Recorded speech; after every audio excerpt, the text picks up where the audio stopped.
के अंदर, या यूं कहूं दिल्ली के अंदर, बुध विहार के अंदर, फेस 1 के अंदर। और आज कृष्ण जन्माष्टमी महोत्सव है और बहुत अच्छे से कृष्ण जन्माष्टमी महोत्सव यहाँ पर बनाया है शहीद भगत सिंह एकता क्लब के द्वारा। और वाकई मुझे यहाँ पर आकर के एक विशेष चीज मैं आपको बताऊं कि यहाँ पर आर्टिफिशियल लुक नहीं आया बिल्कुल भी, और जो वाकई हकीकत में यहाँ पर जो दिखाया है दृश्यों को, वो वाकई कहीं ना कहीं दिल को छू जाता है। और गहराइयों की दिल की गहराइयों से आप सबकी पूरी टीम को धन्यवाद देना चाहूंगा, गिरी भाई और भाई साहब को भी, और तमाम सभी सदस्य जो भी मंच पर हैं या जो भी अपने संस्था के साथ जुड़े हैं, सबको दिल की गहराइयों से मेरे तरफ से साधुवाद है, धन्यवाद है। और इन्होंने कहीं ना कहीं आज पत्रकार का भी स्वागत करा, उसके लिए भी धन्यवाद दूंगा, क्योंकि पत्रकारों को पूछता कौन है आज के समय में। नहीं, ऐसी बात नहीं है। हमारा चौथा स्तंभ है पत्रकारिता का, जहाँ तक मुझे नॉलेज है। और यदि आप लोग ना हो और आप लोग जो सच्चाई ना दिखाएं, तो शायद ये जो देश के नेता जो भ्रष्टाचार फैल रहा है, उसको आप लोग बहुत हद तक उसकी रोकथाम करते हैं। और आपका तो चैनल मैं रोज़ देखता हूं, और मैं आपको साधुवाद देता हूं जिस प्रकार से, जिस साहस से आप क्षेत्र की समस्याओं को उठाते हैं और बिना किसी डर के, ये बहुत बड़ी बात है। और आपके माध्यम से ये भी कहना चाहूँगा कि भाई से सीखें, और सभी लोग जब आपकी तरह कार्य करेंगे तो शायद हमारा ये देश दिन दुगनी रात चौगुनी तरक्की बहुत तेजी के साथ करेगा। ईमानदारी से तो बात यह विजय भाई कि हमारी भी कहीं ना कहीं एक जो बैकबोन होती है ना, वो आप सब लोग होते हो, क्योंकि आप लोग जब हमारी खबरों को देखते हो तो हमें प्रोत्साहन मिलता है कि हमें मतलब कहीं ना कहीं हम अच्छा कर रहे हैं। अगर खबर पे नहीं देखोगे, व्यूज नहीं आएंगे, तो हमें पता नहीं लगता, हमें लगता है कि शायद पब्लिक पसंद नहीं करी। लेकिन जिस तरीके से अब चैनल के ऊपर व्यूज आने लगे, तो इसका मतलब है कहीं ना कहीं आप लोग देखते हो और पसंद करते हो। और इस पसंद करने पे भी मैं आपको पूरा विश्वास दिलाता हूँ कि आज जन्माष्टमी के महोत्सव पर भी कि मैं यूं ही निष्पक्ष तरीके से समाज की सेवा में लगा रहूंगा और आपके बीच में लगा रहूंगा। अच्छा, बात करेंगे आज के कार्यक्रम को लेकर के। आज जन्माष्टमी का महोत्सव था, क्या कुछ तैयारियों को लेकर के और इतना अच्छा मंच करते हैं आप लोग? देखिए, श्री कृष्ण जन्मोत्सव तो है ही, लेकिन एक उससे भी बड़ा पर्व है, क्योंकि हमारा जो शहीद भगत सिंह एकता क्लब आपने जैसे देखा या आपने जो नाम सुना है, सबसे पहले होता है राष्ट्र धर्म। राष्ट्र धर्म सर्वोपरि, सबसे बड़ा जो धर्म है वो राष्ट्र धर्म है। अगर राष्ट्र जिंदा रहेगा तो हम लोग जिंदा रहेंगे। और सनातन धर्म के अंदर भगवान कृष्ण विष्णु जी का अवतार हैं, आज उनका जन्मोत्सव है। तो दो पर्व हमारे लिए हैं, एक तो जन्मोत्सव तो है ही है भगवान कृष्ण का, और 75वां अमृत महोत्सव भी है। तो उसी को देखते हुए, उसी को मद्देनजर रखते हुए हम हर वर्ष भगवानों के साथ शहीदों की झांकियों को जरूर दिखाते हैं, ताकि जिन लोगों ने हमारे इस देश को आज़ाद कराने में जो शहादत दी है, उनको कहीं ना कहीं इग्नोर किया जा रहा है, भूला जा रहा है। तो जो नई पीढ़ी है वो हमारे माध्यम से इनको जाने कि कितनी कठोरता के साथ, कितनी विपदाएं सहने के बाद, बहुत पीड़ा सहने के बाद इस आज़ादी को हम लोगों ने हासिल किया। तो उसी को हम अपने इस दृश्यों के अंदर दिखाते हैं, जिसमें हमारी पूरी टीम तन मन धन से कई दिनों पहले से इसके अंदर जुट जाते हैं। और सभी लोग, आप लोग और क्षेत्र के जितने भी नेता भी हैं, उसमें समाज सेवी भी हैं, सभी का हमें बढ़ चढ़कर सहयोग मिलता है। क्योंकि ये मंच एक ऐसा मंच है जहां हम किसी भी राजनीति पार्टी को, किसी को भी हम वो प्रभावित नहीं होते ना करते। हमें एक ही हमारा लक्ष्य रहता है, धर्म और देश, क्योंकि जो देश है वो सबसे पहले है।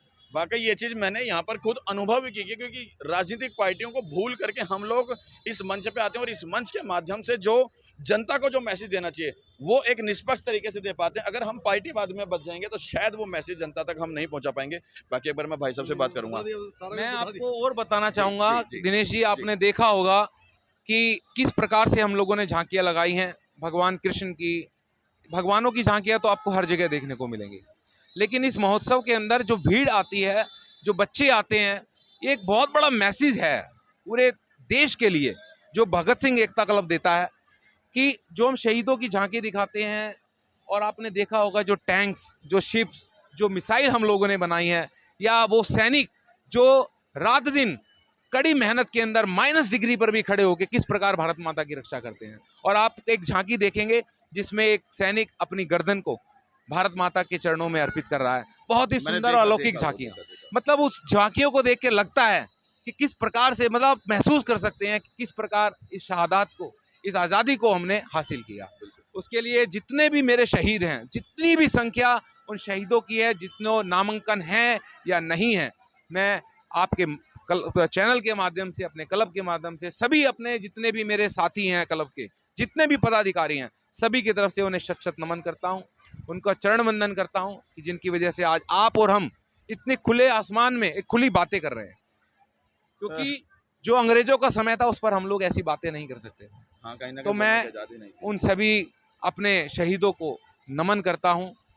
बस मैं इतना कहना चाहूंगा आपके चैनल के माध्यम से। शहीदों को नमन करने की बात पर मैं आपको एक चीज़ और बता दूं, सबसे पहले अपनी बात रखूंगा शहीदों को नमन के साथ में।